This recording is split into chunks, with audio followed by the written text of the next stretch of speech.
ৰাজ্যৰ বিভিন্ন প্ৰান্তৰ সমান্তৰালকৈ শিৱসাগৰতো তুংগত উঠিছে পঞ্চায়ত নিৰ্বাচনৰ প্ৰচাৰ। শিৱসাগৰ জিলাৰ ৩টাকৈ বিধানসভা সমষ্টিৰ ১২খন জিলা পৰিষদ, ৫খন আঞ্চলিক পঞ্চায়ত আৰু ৮২খন গাঁও পঞ্চায়তৰ বাবে বিভিন্ন ৰাজনৈতিক দলৰ প্ৰাৰ্থীসকলে চলাইছে তীব্ৰ প্ৰচাৰ অভিযান। শিৱসাগৰ আৰু নতুনকৈ নামাংকৃত ডিমৌ বিধানসভা সমষ্টিত বিজেপি প্ৰাৰ্থীয়ে গাঁৱে গাঁৱে চলাইছে তীব্ৰ প্ৰচাৰ অভিযান।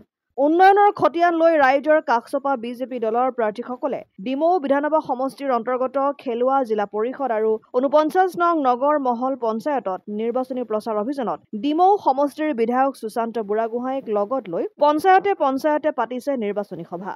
এই নগৰ অঞ্চল নগৰমহল যিটো অঞ্চল এই অঞ্চলটো পঞ্চায়তৰ অন্তৰ্গত আৰু একেবাৰে নিচেই কাষতে শিৱসাগৰ আমাৰ পৌৰসভাখন।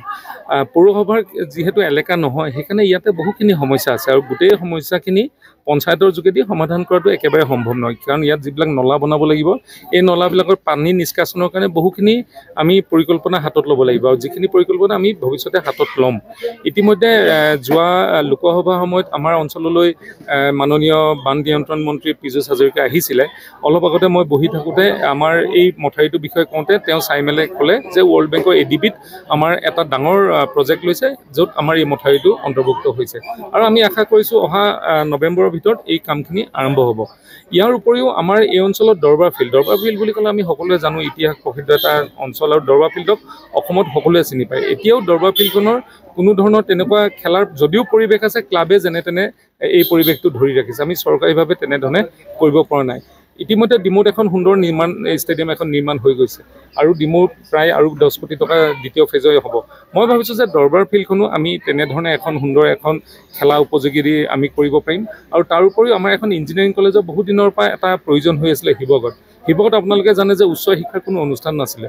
যোৱাবাৰ মুখ্যমন্ত্ৰী ডাঙৰীয়া আহি শিৱসাগৰ কলেজখনক শিৱসাগৰ ইউনিভাৰ্চিটি হিচাপে সেই সময়ত ঘোষণা কৰাৰ বাবে আজি মাষ্টাৰ ডিগ্ৰী ক্লাছবিলাক তাত আৰম্ভ হৈছে আৰু মেডিকেল কলেজখনৰ নিৰ্মাণ হৈছে য'ত কেঞ্চাৰ হস্পিটেলখনো ইতিমধ্যে আৰু 3 মাহৰ পিছত সম্পূৰ্ণ হ'ব আৰু তাত চিকিৎসা আৰম্ভ কৰা হ'ব।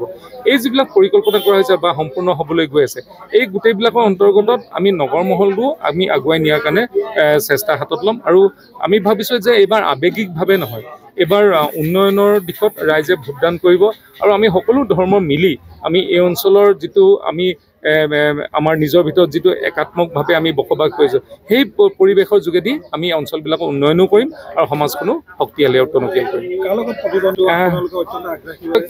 মই আজি ৰাতিপুৱা ডিমৌ ফালে আমাৰ যথেষ্ট সংখ্যক ৰাইজ গৈছিলে, কৈছে যে কংগ্ৰেছৰ অফিচটো তলা মৰা হৈ আছে। তেখেতসকলে যে সঠিকভাৱে প্ৰতিদ্বন্দ্বিতা আগবঢ়াব পাৰিব, প্ৰাৰ্থিত্ব দিছে, নাই দিয়া বুলি কোৱা নাই, কিন্তু প্ৰতিদ্বন্দ্বিতা আগবঢ়াব পাৰিব বুলি মই আশা কৰা নাই। ঠাই বিশেষে ৰাইজৰ দলৰ লগত, ঠাই বিশেষে কংগ্ৰেছৰ লগত প্ৰতিদ্বন্দ্বিতা হ'ব। ত্ৰিকোণীয়াও হ'ব কিছু জেগাত, কিন্তু কিছু জেগাত ৰাইজৰ দলে সকলোতে প্ৰাৰ্থিত্ব দিয়া নাই। কষ্টটো আমি যিকোনো ক্ষেত্ৰতে কৰোঁ। আমি যিকোনো নিৰ্বাচনত, আমি যদি সমবায় নিৰ্বাচনো হয় তাতো আমি কষ্ট কৰোঁ। আমি যদি আমাৰ স্বায়ত্তশাসিত পৰিষদৰ নিৰ্বাচনবিলাক দেখে তাত সকলো বিধায়কক মুখ্যমন্ত্ৰী ডাঙৰীয়াই পঠাই দিয়া যায়। সেইকাৰণে নিৰ্বাচনবিলাক আমি নিৰ্বাচন হিচাপে লওঁ, ইয়াত ল'ৰা ধেমালি হিচাপে নলওঁ। ফলাফল আমি কেইটামান ৱাৰ্ডত আমাৰ এতিয়াও বিপদজনক হৈ আছে। তাতে ত্ৰিকোণীয়া হৈছে, ক'ৰবাত আমাৰ 2জন আমাৰ তাতে প্ৰতিদ্বন্দ্বিতা কৰিছে। আমি পৰিৱেশবিলাক এতিয়াও চাই আছোঁ, কাৰণ গোটেই সিদ্ধান্তবিলাক পঞ্চায়তত এনেও শেষৰ 4-5 দিনমানলৈকে ৰয়। বহুতে পৰিয়াল কেন্দ্ৰিক হিচাপে ভোটদান কৰে, বহুতে দলৰ বাহিৰত গৈও ভোটদান কৰে, কিন্তু আমি গোটেইবিলাক চালি জাৰি চাই আছোঁ আৰু পৰিৱেশবিলাক একেবাৰে পৰিষ্কাৰ হ'ব 26ৰ পিছত। কিন্তু আমি 90% চিট জিকাটো প্ৰায় খাটাং। ধন্যবাদ। শিৱসাগৰৰ পৰা সৈয়দ মুস্তাকুৰ ৰহমানৰ ৰিপৰ্ট, অসম আদিত্য।